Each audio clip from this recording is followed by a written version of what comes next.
All praises to Yahweh, Bahasham Yahweh Shai, Bahasham Wawakakodash. Double honors to the elders and the apostles of Great Millstone. Peace and blessings to the hopeful elect throughout the four corners of this whole entire earth, no matter where, whom they may be, or what they may look like. To the rest of the church who believe as well, including you women, to the dead in Yahweh Shai as well, and the water to Yahweh Shai, because without him enduring and going to that cross for the nation of Israel, none of this would even be possible whatsoever. I'm going to go to the book of Sirach, chapter 1, and verse 8. I want this lesson, to be simple going into how we should fear the Lord. Ecclesiasticus, also known as the book of Sirach, chapter 1, and verse 8. There is one wise and greatly to be feared, the Lord sitting upon his throne. So Yahweh, he's greatly to be feared. All right, you might fear spiders. You might fear, being thrown off of a 10-story building. You might have a fear of, big bodies of water. But really, Yahweh is the one greatly to be feared. He's the one that gives us the fears that we have, okay? And he can intensify those fears. That's why, fearing Yahweh Ba'Shem Yahweh Shai is the beginning of wisdom. Because when you fear the Lord, you do your best to please the Lord, which ultimately prevents him from having to jack us up. I'm going to jump down to verse 11. The fear of the Lord is honor and glory and gladness and a crown of rejoicing. And that's why, we can rejoice right now. Here it is. The Lord is putting this world through turmoil, through hell. And it hasn't even amped up yet and intensify on the level it's going to be. But here it is. We can rejoice because we put our fear in Yahweh Ba'Shem Yahweh Shai. And the fact that we put our fear in the Lord, he works through us. He works with us, man. He gives us that bold and confident spirit in the eyes of our enemies, in the eyes of outsiders. Okay? This is the book of Ecclesiasticus, chapter 1, jumping down to 18. The fear of the Lord is a crown of wisdom. Okay, so it's a highly honorable thing. It's a wise thing to fear Yahweh Ba'Shem Yahweh Shai. Making peace and perfect health to flourish, both which are the gifts of God, and it enlargeth their rejoicing that love him. Okay, so, to fear the Lord is a crown of wisdom, and it brings a perfect harmony into your life, man. That's the beginning of perfection, is to fear Yahweh Ba'Shem Yahweh Shai. All right, jumping down to 28. Ecclesiasticus 1 and 28. Distrust not the fear of the Lord when thou art poor, and come not unto him with a double heart. Okay, so you can't be double-hearted. You can't have a double mind when you fear the Lord. If you fear the Lord, you got to fear the Lord wholeheartedly and know that he can destroy you. You can't let that, the Lord being merciful be the only thing you know about the Lord, causes you to think, oh, the Lord's just your homeboy. The Lord is not our homeboy. He's the Heavenly Father, and just as a father would their child that goes off or who is rebellious, they get punished, they get afflicted.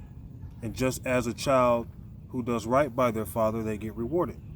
Okay, so you can't be in that double-minded mind frame thinking, oh, the Heavenly Father's your homeboy because he's gotten you through so much, you can pretty much just get over on him. It don't work like that. You have to fear the Lord and know that he, although he is a patient and a merciful power, he's also a power that, you really have to walk on eggshells with, because he's very serious about his words and what he says he means. So it says here in 28 again, distrust not the fear of the Lord when thou art poor, and come not unto him with a double heart. So I'm going to go to the book of James. This is why you can't come to the Lord with a double heart. James chapter 1 and verse 8. A double-minded man is unstable in all his ways. So if you're double-minded, okay, if you're not 100% about this, if you don't 100% fear the Lord, all right, you're double-minded. Okay, you can't sit at the top of a fence, straddling the fence, the left leg on the left side of the fence, the right leg on the right side of the fence, and you just at the top of the fence thinking, oh, well, I like both fields, so I'm going to just sit here all day. No, man. Eventually, you're going to have to choose a side, all right? You cannot be double-minded serving Yahweh B'Shem Yahushua. You have to come to him with a sincere and a whole heart, a single heart, man. You have to be focused on the true doctrine. You can't be focused on what everybody else says the truth is. You got to focus on what the Heavenly Father through his Son says the truth is, and how to carry yourself. All right? And we are to fear Yahweh B'Shem Yahushua.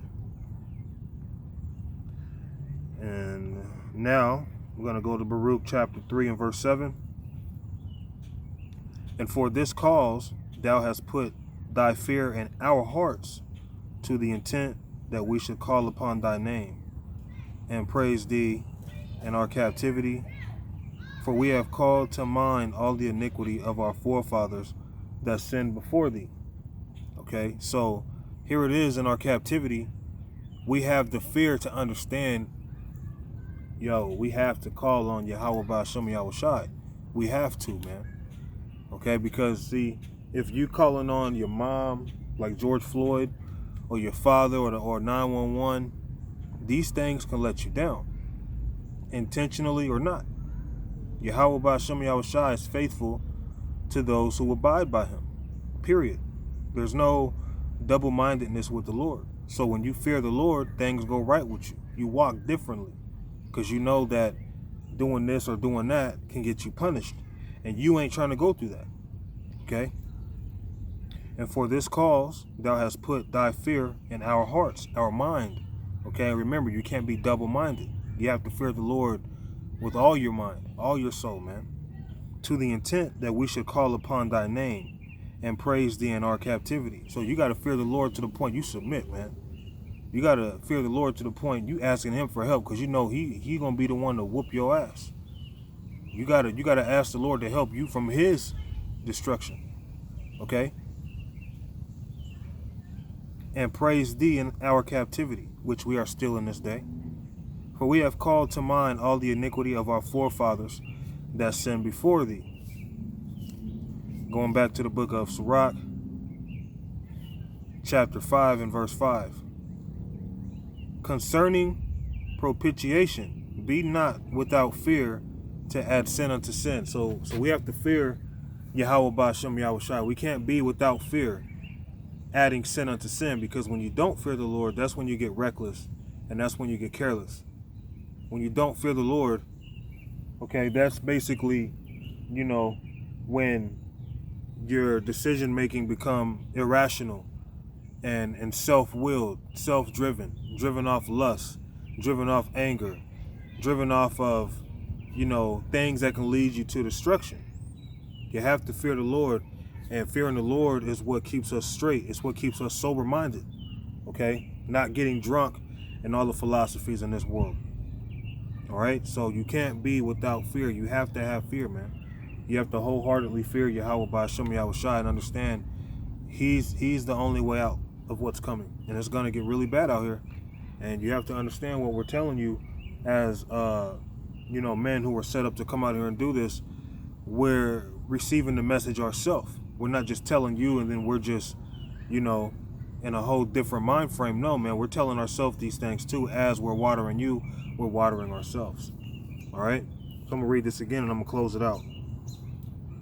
Ecclesiasticus, also known as the book of Sirach, 5, verse 5. Concerning propitiation, be not without fear to add sin unto sin. So, to fear Yahweh B'Shem Yahushua, that is just common sense. That's the beginning of wisdom. All right, if you don't know a whole bunch of things, you should know to at least fear the Lord, fear the God of the Bible, the God of the Israelites, the God of heaven and earth, the supreme ruler, Yahweh and his Son, the ultimate Israelite, Yahweh Shai. All right. So with that, all praises to Yahweh by Hashem Yahweh Shai, by Hashem Wa Rakakwadash. And with that, hey, Shalom.